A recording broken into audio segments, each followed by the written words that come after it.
Tu savais qu'il y a des techniques d'animation qui ont quasiment 40 ans et qu'on utilise toujours aujourd'hui? Eh bien dans cette vidéo, on va voir les différentes techniques d'animation qui sont en gros des méthodes ou des styles bien reconnaissables. Vu que ces techniques touchent tous les animes, il y a de fortes chances que ce soit aussi dans ton anime préféré. C'est important de les connaître, un peu pour la culture, mais surtout parce que tu vas pouvoir flex devant tes potes en faisant croire que tu t'y connais en animation. Un peu ce que je suis en train de faire là. Du genre, est-ce que tu savais que cette technique s'appelle un Itano Circus? Te moque pas du nom parce que c'est une technique qui existe vraiment.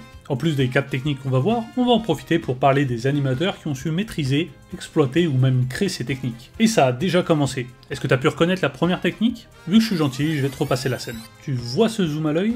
Eh bien, à première vue, c'est rien, mais cette technique a bel et bien un nom. Créée par l'animateur Yoshihiko Umakoshi, qui a travaillé dans des petits animes dans sa carrière, comme One Piece, Berserk, Senseiya, Cowboy Bebop ou encore Doremi pour les plus anciens. Maintenant, il est plutôt chara designer, c'est-à-dire qu'il s'occupe des designs des personnages de My Hero Academia.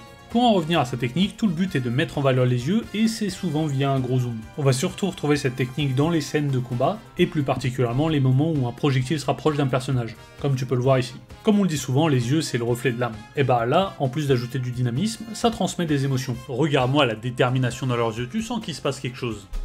Et d'ailleurs, le nom de cette technique, en référence à son créateur, c'est les Umakoshi Eyes. Là on va aborder la technique la plus populaire, et d'autant plus en ce moment. Si cette technique sort dans un anime et est bien faite, tu peux être sûr que tu vas la voir en boucle sur Twitter avec des analyses, alors que le truc dure littéralement une fraction de seconde. Lors des explosions ou des coups, il y a souvent des frames qui se démarquent. Une frame, tu vois, c'est quand tu mets pause sur l'animation en gros. Plein de frames à la suite, ça fait une animation. Et c'est pendant ces quelques instants que les animateurs vont se faire plaisir de fou. Que ça soit un coup d'épée, un coup de poing ou une explosion. Allez, pour citer un animateur français, voici quelques extraits de One Piece faits par Vincent Chansard. T'as peut-être pas vu parce que c'est allé super vite, mais il y avait plein d'illustrations détaillées. Je te la remets. Tu peux même voir qu'il en profite pour faire passer quelques messages. Et c'est pas la première fois. Des fois, il s'amuse à faire apparaître des petits Among Us dans ses frames. Et ça tombe bien parce que là c'était le cas. Mais je t'avais dit, ça dure une fraction de seconde, donc je vais te montrer les images directement. J'arrive même pas à imaginer tout le travail qu'il y a derrière chaque image. Ah, le voilà. Le nombre de personnes qui sont passées devant cet épisode sans savoir ça. Cet exemple-là est en couleur, mais la plupart du temps, ça se fait en noir et blanc. Des deux façons, ça rend les scènes très spectaculaires. Parce que de toute façon, il n'y a rien de plus spectaculaire qu'un impact. Et ça tombe bien parce que c'est le nom de cette technique, l'impact frame. Passons de ce pas à la suite. Tu te souviens de cette scène dans My Hero Academia? Eh bien, elle contient l'une des 4 techniques dont on va parler dans cette vidéo. Et elle aussi porte le nom d'un animateur connu. Dans toute cette chorégraphie, il y a un moment dont on se rappelle plus que les autres, et c'est celui-là. A première vue, ça ressemble à un gros coup de poing d'anime classique, mais en fait, elle est exécutée d'une façon particulière. Il y a 4 phases. D'abord cette position initiale, puis le bras qui part en arrière, torse et tête mis en avant, et enfin grosse patate à la caméra.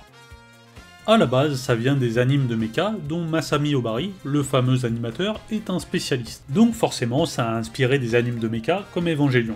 Il peut y avoir des variantes où tu utilises une arme ou l'angle de la caméra est différent, mais l'important c'est d'avoir les 4 phases. Et voici quelques exemples qui sont pas forcément des animes de mecha.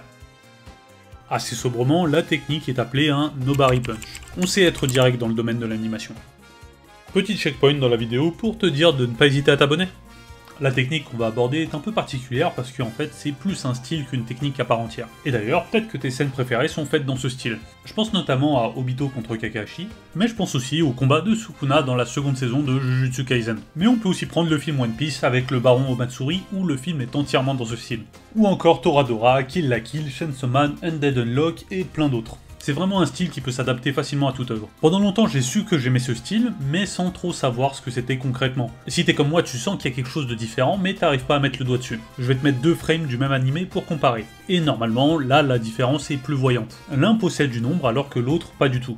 D'où le nom du style Kagenashi, qui approximativement traduit du japonais veut dire sans ombre. A première vue, les retirer ça devrait rendre le dessin plus plat et ennuyant, c'est pour ça que c'est souvent combiné avec des efforts particuliers sur la lumière. Et à côté de ça, les effets bénéfiques, c'est que le dessin est plus fluide et surtout moins long à produire. Quand tu connais les délais, tu comprends pourquoi ça a été utilisé dans la saison 2 de Jujutsu Kaisen.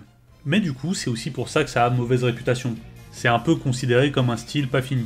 Il y a beaucoup d'autres techniques d'animation, mais on arrive à la fin de cette vidéo, donc n'hésite pas à me dire si ça t'a plu, si tu veux cette fameuse partie 2, et s'il y a d'autres formats qui pourraient t'intéresser. Salut!